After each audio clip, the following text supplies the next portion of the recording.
로마서 12장 1절에서 13절까지의 말씀 함께 교독하시도록 하겠습니다. 그러므로 형제들아, 내가 하나님의 모든 자비하심으로 너희를 권하노니 너희 몸을 하나님이 기뻐하시는 거룩한 산 제물로 드리라. 이는 너희가 드릴 영적 예배니라. 너희는 이 세대를 본받지 말고 오직 마음을 새롭게 함으로 변화를 받아 하나님의 선하시고 기뻐하시고 온전하신 뜻이 무엇인지 분별하도록 하라. 내게 주신 은혜로 말미암아 너희 각 사람에게 말하노니 마땅히 생각할 그 이상의 생각을 품지 말고 오직 하나님께서 각 사람에게 나누어 주신 믿음의 분량대로 지혜롭게 생각하라. 우리가 한 몸에 많은 지체를 가졌으나 모든 지체가 같은 기능을 가진 것이 아니니 이와 같이 우리 많은 사람이 그리스도 안에서 한 몸이 되어 서로 지체가 되었느니라. 우리에게 주신 은혜대로 받은 은한사가 각각 다르니 혹 예언이면 믿음의 분수대로, 혹 섬기는 일이면 섬기는 일로, 혹 가르치는 자면 가르치는 일로, 혹 위로하는 자면 위로하는 일로, 구제하는 자는 성실함으로, 다스리는 자는 부지런함으로, 긍휼을 베푸는 자는 즐거움으로 할 것이니라. 사랑에는 거짓이 없나니 악을 미워하고 선에 속하라. 형제를 사랑하여 서로 우애하고 존경하기를 서로 먼저 하며 부지런하여 게으르지 말고 열심을 품고 주를 섬기라. 소망 중에 즐거워하며 환난 중에 참으며 기도에 항상 힘쓰며. 마지막 절 함께 읽도록 하겠습니다. 성도들의 쓸 것을 공급하며 손 대접하기를 힘쓰라. 아멘. 생각을 변화시키는 그리스도인이라는 제목으로 은혜를 나누고자 합니다. 먼저 우리 함께 예배에 참여하신 성도님들 서로 인사 한번 이렇게 나눠볼까요? 함께함이 기쁨입니다. 함께 인사하겠습니다. 함께함이 기쁨입니다. 지난 주일에 공식적으로 처음 인사를 드렸는데 오늘도 이렇게 강단에서 우리 성도님들을 뵙게 되니 참 마음이 행복한 것 같습니다. 저는 김은수 목사이고요. 혹시나 모르시는 분들이 계실까봐 한 번 더 말씀을 드려봅니다. 우리 동대문제일교회에 함께 하게 돼서 너무나 행복하고 또 우리 귀한 성도님들과 함께 또 말씀을 나누게 되니 너무나 기쁩니다. 함께하며 우리 진정한 그리스도인으로 함께 성장해 나가기를 힘써 나아가는 우리 모든 저와 여러분이 되었으면 좋겠습니다. 함께 진짜 그리스도인으로 자라나기를 소망을 하는데요. 혹시 우리 성도 여러분께서는 이상적인 그리스도인은 어떤 사람이라고 혹시 생각을 하십니까? 우리가 정말 말 그대로 그리스도인, 참된 그리스도인, 정말 누가 봐도 이건 정말 그리스도인이다 라는 사람이 되기 위해서 우리는 무엇을 해야 할까요? 여러 가지가 있을 수 있겠지만 오늘 먼저 말씀을 시작하기에 앞서서 그 모범 답안을 좀 몇 가지를 알려드리도록 하겠습니다. 여러 가지가 있겠지만 지금 말씀드리는 이것들만 잘하면 참 이 사람 그리스도인답다라고 할 수 있지 않을까 그렇게 생각이 되는데요. 한번 잘 들어보시면 좋을 것 같습니다. 첫 번째로 하나님이 주신 재능대로 우리에게 맡겨진 일을 겸손하게 잘하면 됩니다. 우리에게 하나님께서 주신 각자의 재능이 있을 건데요. 우리 교회에서 그리고 우리 각자의 삶의 자리에서 그 재능대로 주께서 우리에게 맡기신 일들을 감당을 하면은 그게 참 그리스도인이다라고 할 수가 있을 것 같습니다. 또 두 번째로는요. 삶에서 부지런하고 또 게으르지 않게 그렇게 주님의 일들을 감당을 하면은 그 사람은 또 그리스도인답다라고 우리가 이야기를 할 수 있을 것 같습니다. 세 번째로 우리가 사랑의 마음을 언제나 품으면서 누구든지 우리 형제 또 우리 이웃 설령 우리의 원수라고 할지라도 사랑하고 존경하기를 내가 먼저 앞서서 하면은 이 사람도 참 그리스도인이라고 할 수가 있을 것 같습니다. 그리고 네 번째로 함께하는 성도들의 어려움을 돌보고 대접하기를 힘쓰면 됩니다. 어려운 성도들, 우리의 형제 자매들을 돌보고 그들을 도와주는 사람이 정말 그리스도인이지 않겠습니까? 이렇게 네 가지를 말씀을 드렸는데요. 솔직히 이 네 가지 우리 살아가면서 잘 하고 있지 않습니까? 성도님들 혹시 어떻게 생각하시는지 모르겠습니다. 이 네 가지 이 정도는 그래도 교회 조금 다니는 사람이면은 어느 정도 문의만이라도 할 수 있는 정도라고 생각이 들 것 같습니다. 그런데 네 가지를 더 말씀을 드려보겠습니다. 다섯 번째로 스스로 지혜 있는 척하지 말고 겸손하면 됩니다. 뭔가 아는 척하지 않고요, 내 자랑하지 않고요, 특별히 내 자식 자랑하지 않고요, 또 내 가족 자랑 이런 거 하지 않고 항상 낮은 자세로 살아가면은 이 사람 참 그리스도인이다라고 우리가 부를 수 있을 것 같습니다. 여섯 번째로 누가 나를 화나게 하고 나를 욕하고 나에게 저주를 쏟아내도 그 사람을 축복하면은 됩니다. 누가 나를 화나게 하고, 참 우리를 주변에 화나게 하는 일들이 많이 있는데요. 특별히 오늘 혹시 이 출퇴근간에 차량을 이용하신 분들 같은 경우에 갑자기 끼어드는 차들을 보면서 화를 내지 않고 8523 차주 축복하노라 이렇게 얘기하실 수 있으시면 참된 그리스도인이다라고 그렇게 부를 수가 있을 것 같습니다.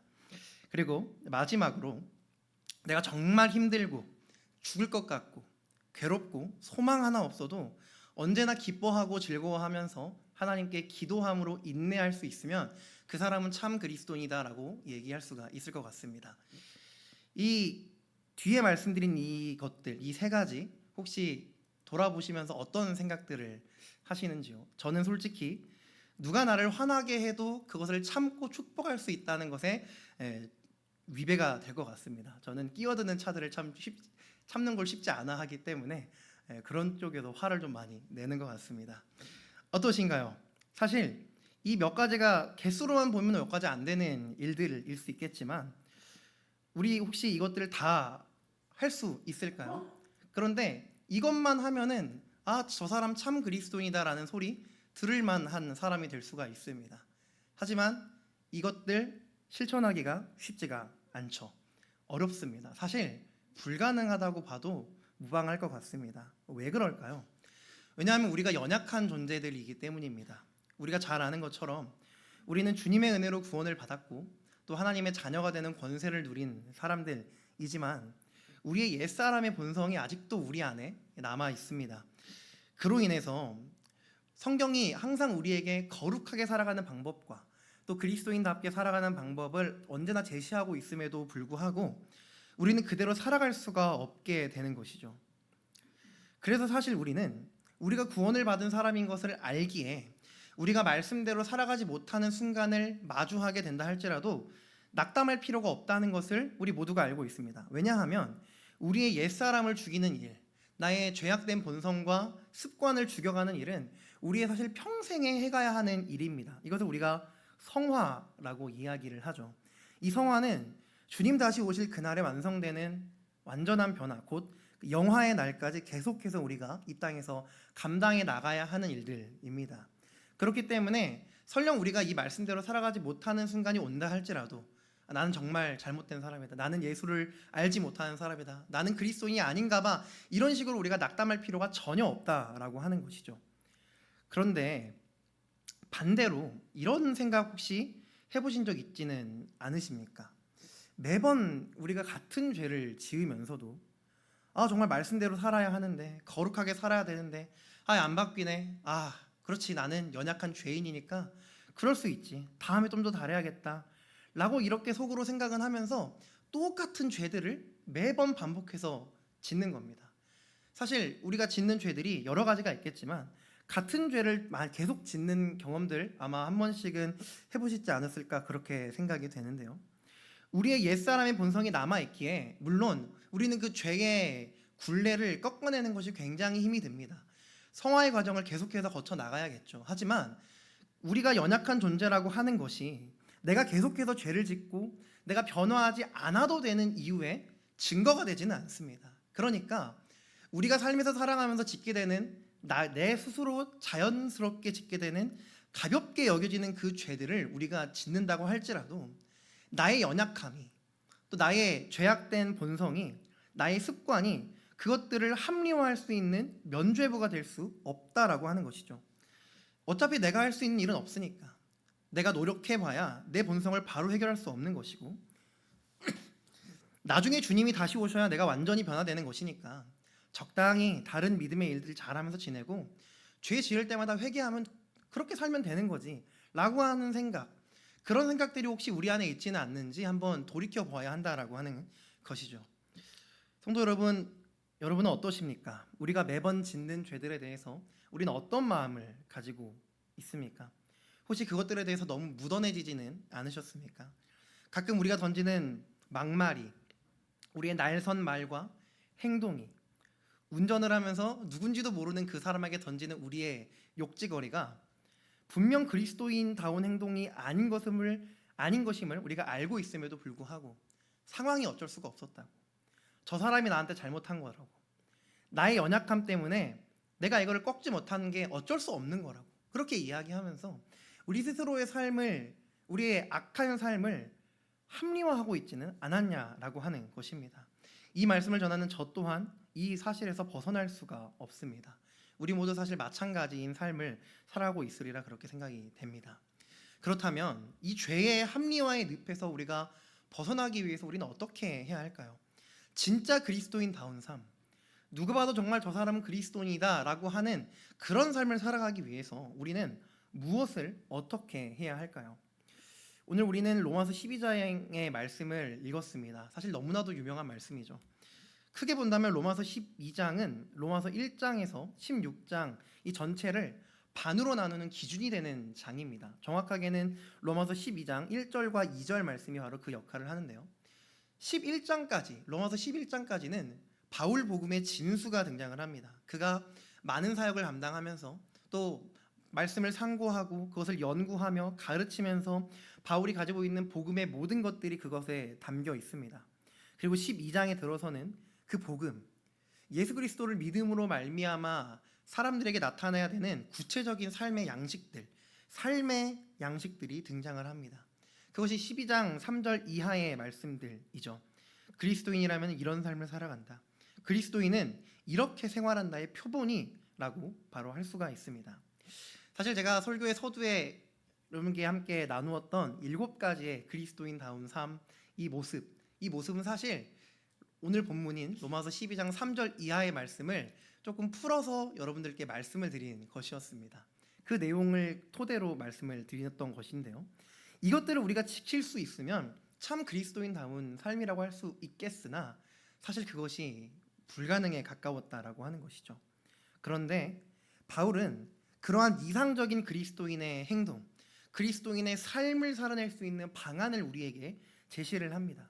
사실 미리 제시를 합니다. 그것이 바로 오늘 본문 1절과 2절의 말씀인데요. 우리가 너무나도 잘 알고 있는 유명한 말씀입니다. 먼저 1절 말씀 함께 보도록 하겠습니다. 1절 말씀 함께 읽도록 하겠습니다. 시작. 그러므로 형제들아 내가 하나님의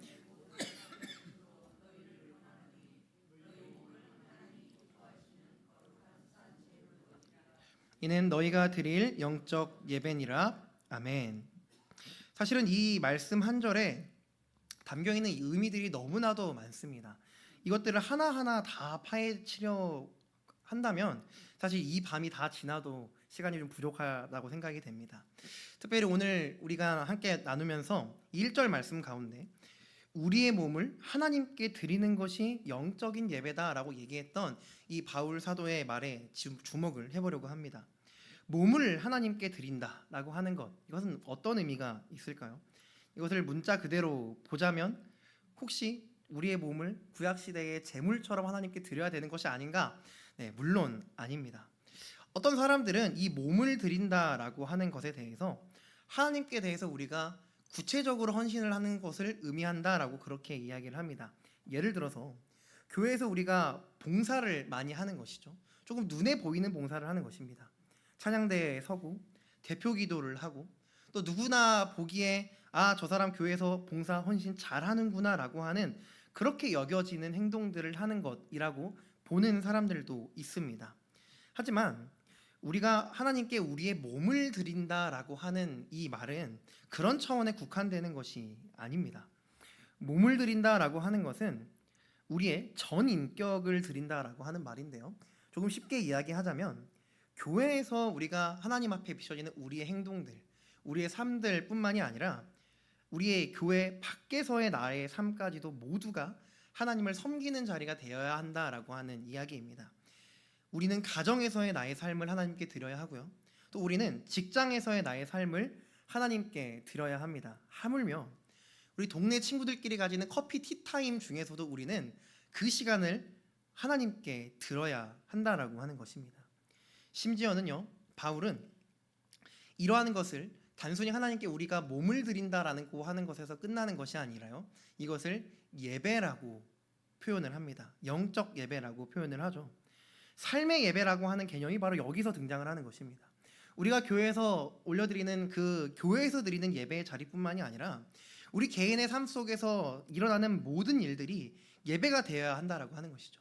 조금 전에 말씀드렸던 가정에서, 직장에서, 또 친구들과의 관계 속에서 그 모든 자리들 모두에서 다 예배의 모습이 나타나야 한다라고 하는 것입니다.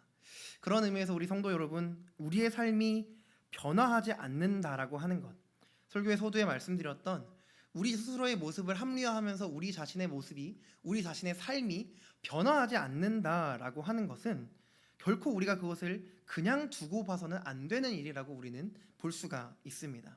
바울은 분명히 이야기합니다. 우리의 삶의 모든 곳이 다 하나님께 드리는 예배가 되어야 한다고 그렇게 이야기를 하고 있는 것이죠. 핑계를 대고 언젠간 내 삶이 변화하겠지. 주님 다시 오실 때 어차피 변화할 텐데. 나는 연약하니까 지금 나의 삶의 이 조그마한 죄들은 어쩔 수 없는 거니까 넘어가도 되겠지. 이런 식으로 생각하면서 나의 작은 습관적인 죄들을 묻어두고 살아가는 것 결코 바르지 않다라고 하는 것입니다. 경각심을 가지고 언젠가 변화하겠지 하면서 안심하는 것이 아니라 나의 변화를 항상 생각하며 변하지 않고 있는, 여전히 변하지 않고 있는 나의 죄악된 삶의 모든 영역들이 예배가 되게 하기 위하여서 우리는 몸부림을 치며 살아가야 한다는 것을 우리는 이 말씀을 보면서 분명히 기억을 해야 한다는 것이죠. 사랑하는 성도 여러분, 오늘 하루 여러분의 삶은 어떠셨습니까? 오늘 하루 우리가 보낸 하루의 삶이 하나님께 드려지는 거룩한 예배이셨습니까? 오늘 이 수요 예배 자리에 나오시기 전 여러분의 가정에서 나누신 여러분의 저녁 식탁의 자리는 예배의 자리이셨습니까? 퇴근을 하고 집에 오시는 차 안에서 여러분들은 하나님을 예배하셨습니까? 여러분의 자녀와의 대화 속에서 혹은 배우자와의 대화 속에서 여러분들은 충분히 하나님을 예배하셨습니까? 아니면 혹시 변하지 않는 자신의 모습을 그냥 방관하면서 핑계를 대면서 나의 옛사람의 모습은 지금 당장 내가 처리할 수 없는 일이야 라고 하는 마음으로 방관하며 그 모습을 그대로 간직한 채로 하나님을 예배하기를 멈추고 계시지는 혹시 않으셨습니까? 우리의 삶은 분명히 달라져야 합니다. 우리의 삶은 반드시 달라져야 합니다. 그게 그리스도인인 우리의 삶의 모습이 되어야 한다는 것, 그게 마땅히 그리스도인다운 삶이라고 하는 사실을 우리는 반드시 기억해야 한다는 것입니다. 그런데 동시에 이런 말씀을 나누면서도 저 또한 마음속에 그런 생각이 듭니다. 무엇이냐면 사실 제가 방금 말씀드린 내용 누가 모릅니까? 변하지 않는 나의 모습으로 인해서 우리가 무너질 수 있죠. 무뎌질 수 있죠. 그러나 그런 와중에서도 내가 잘못되었다라고 하는 것, 그런 나의 모습이 틀렸다라고 하는 것 누가 그것을 모르겠습니까? 우리의 삶이 그렇게 변화되어야 한다는 사실 너무 당연한 말이죠. 마땅히 그렇게 되어야겠죠. 그런데 진짜 문제는 무엇입니까? 알아도 내가 변하지 않는다는 것이 진짜 문제입니다. 제가 다시 경각심을 다지겠습니다. 주님, 내 삶을 돌보기 위해서, 내가 주님 닮은 사람처럼 살아가기 위해서 내가 마음을 다시 한번 다잡아 보겠습니다.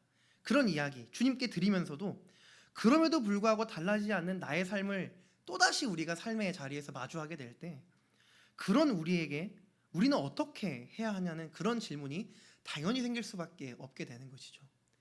이런 생각을 하는 우리를 향해서 오늘 바울 사도는 본문 2절의 말씀에서 이런 이야기를 하는데요. 오늘 2절의 말씀 함께 한 목소리로 읽어보도록 하겠습니다. 시작. 너희는 이 세대를 본받지 말고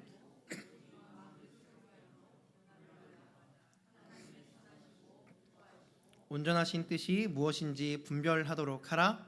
아멘. 바울은 이야기를 합니다. 이 세대를 본받지 말라. 그리고 너희의 마음을 새롭게 하라라고 그렇게 이야기를 합니다. 이 세대를 본받지 말라라고 하는 이 바울의 이야기는 사실 간단한 이야기입니다. 이 세대의 악한 모습들을 본받지 말라라고 하는 것이죠. 그리스도인이 아닌 예수를 알지 못하는 이들이 행하고 있는 그런 악한 행동들을 본받지 말고 그들과 다르게 살아가라고 하는 이야기입니다. 물론입니다. 그리스도인은 분명 달라야 합니다. 주를 알지 못하는 이들이 살아가는 삶과 동일하게 우리가 살아간다면 그것은 분명히 그리스도인답지 않은 삶이고 잘못된 삶이겠죠. 우리 그리스도인들은 이 세대를 본받지 않아야 합니다. 그것을 위해서 바울은 말합니다. 우리의 마음을 새롭게 하여서 너희가 변화를 받으라고 그렇게 이야기를 합니다. 여기서 마음을 새롭게 해야 한다라고 하는 것이 굉장히 중요합니다. 마음을 새롭게 해야 한다. 이 말씀 어떻게 여겨지십니까? 마음을 다잡고 그래 이제 내가 이 세상 사람들처럼 살지 않겠다. 나의 죄의 습관을 끊어내겠다라고 하는 마음의 결심과 다짐을 하는 것이 이 마음을 새롭게 한다라고 하는 것일까요? 사실은 그렇지 않습니다. 지금 이 말씀에 마음이라고 번역된 헬라어의 단어의 원래 뜻은 마음보다는 생각이라고 하는 뜻에 가깝습니다. 마음이 아니라 생각입니다. 여기서 말하는 이 생각은 우리의 생각뿐만이 아니라 우리의 지성, 지식이죠. 우리의 지식과 우리의 인격과 우리의 가치관과 어떤 상황이 닥쳐왔을 때 하는 우리의 모든 판단을 포함하는 개념입니다. 다시 말하자면 이런 것이죠. 그리스도인들은 이 세대를 본받지 말아야 합니다. 그런데 그것을 위하여서 우리는 우리의 지식을 변화시켜야 하고요. 우리의 인격을 변화시켜야 합니다. 우리의 가치관을 다르게 해야 하고요. 우리의 판단을 다르게 새롭게 변화시켜야 한다라고 하는 것입니다. 이전과 똑같은 생각, 이전과 똑같은 가치관, 이전과 똑같은 지식, 이전과 똑같은 인격을 가지고서는 우리의 삶이 결코 변화할 수 없다라고 하는 것을 바울 사도는 우리에게 지적하고 있다라고 하는 것입니다. 인간은요, 자신의 생각이 달라질 때가 되어야지만이 진정으로 변화를 합니다. 말하자면 이런 것입니다. 출퇴근길 도로에서 깜빡이도 없이 갑자기 끼어드는 저 차를 보면서 저게 감히 내 앞길을 막아? 이런 건방진 녀석 하면서 그 차에게 욕을 한다면 이건 세상 사람들과 똑같은 행동이죠. 나 중심적인 행동입니다. 저 차가 나의 앞길을 막았기 때문에 그게 싫은 것이죠. 그러나 그 대신에 저 사람도 나름의 사정이 있었겠지. 저 사람도 바쁜 일이 있었을 거야. 저 사람도 하나님이 사랑하는 주님의 자녀이지 않을까라고 하는 그런 우리의 가치관의 변화가 있다면 그 차량을 마땅히 축복할 수 있는 그런 사람이 우리가 될 수 있지 않을까요? 또 우리의 자녀가 답답합니다. 우리의 배우자가 답답합니다. 저 이 좋은 날 맨날 집에 누워만 있는 저 자녀가 참 우리의 마음에 짐으로 다가옵니다. 그런 자녀를 보면서 잔소리와 나쁜 말들이 우리의 이 목 끝까지 차오르는 것을 느끼면서 결국 그것을 내뱉어 버리는 우리의 삶, 우리의 생각을 바꿔서 그래 지금껏 저 나름 얼마나 저 아이가 힘들었겠어. 저 아이도 하나님께서 사랑하시는 주님의 자녀니까 하나님이 이끌어 주실 거야 라는 생각으로 변화한다면 그 아이를 향한 축복과 응원의 말을 전할 수 있게 되지 않을까요? 오히려 한 번 더 그 자녀를 위해서 기도할 수 있게 우리의 삶이 변할 수 있지 않을까요? 생각의 변화, 이 생각을 변화시키는 그리스도인이 될 때 우리는 마땅히 달라질 수 있게 된다라고 하는 것을 기억하는 저와 여러분이 되기를 간절히 소망합니다. 이제 이 말씀을 마무리를 하고자 합니다. 변하지 아니하는 우리의 삶, 옛사람의 모습이 여전히 남아 있음에도 불구하고 그것을 변화시키려고 노력조차 하지 않는 우리의 그런 문제들, 그런 달라져야 한다고 하는 것을 알고 있지만 안 된다라고 하는 것을 우리 자신의 면죄부로 삼고 변화를 시도조차 하지 않는 우리의 죄악된 모습들 분명히 바뀌어야 합니다. 우리의 삶의 모든 곳은 주님을 예배하는 예배의 자리가 되어야 합니다. 우리의 생각을 바꾸어서 그 생각의 변화가 우리 그리스도인의 삶을 변화시키는 것을 우리는 분명히 경험하며 살아가야 한다라고 하는 것입니다. 이것을 우리는 분명 기억해야 합니다. 그런데 아직 한 가지가 부족합니다. 사실 이 남은 한 가지가 없으면 이 앞에 말씀드렸던 두 가지는 그 전혀 의미가 없는 것입니다.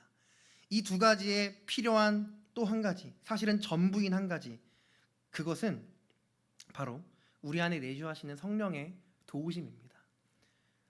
매번 우리가 달라져야 한다는 것을 인지하고 우리의 삶이 변화해야 한다는 것을 깨닫고 또 나의 생각과 나의 가치관을 바꿔야 한다는 것을 언제나 고민하면서도 떠올리면서도 노력하면서도 그것을 나 혼자 하려고 한다면 그 삶에는 답이 없습니다. 이 변화의 근원, 이 변화의 시작, 그리고 그 변화의 원동력은 바로 우리 안에 함께 하시는 성령님이시라는 사실을 우리는 분명 기억해야 합니다.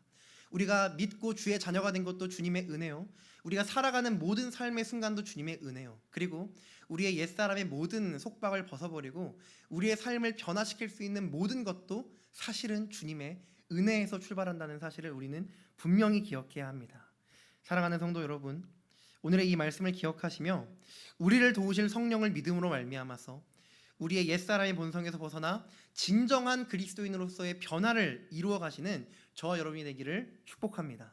그럴 때에 오늘 본문 3절 이하에서 말씀하고 있는 그러한 그리스도인의 삶의 모습, 바울이 이야기한 이 불가능해 보이는 그리스도인의 삶의 모습, 사랑을 실천하며 공동체를 돌아보며 나를 핍박하고 죽이려 하는 원수까지도 사랑할 수 있는 진짜 그리스도인으로서의 삶의 변화가 우리 안에 반드시 일어날 줄로 확신합니다.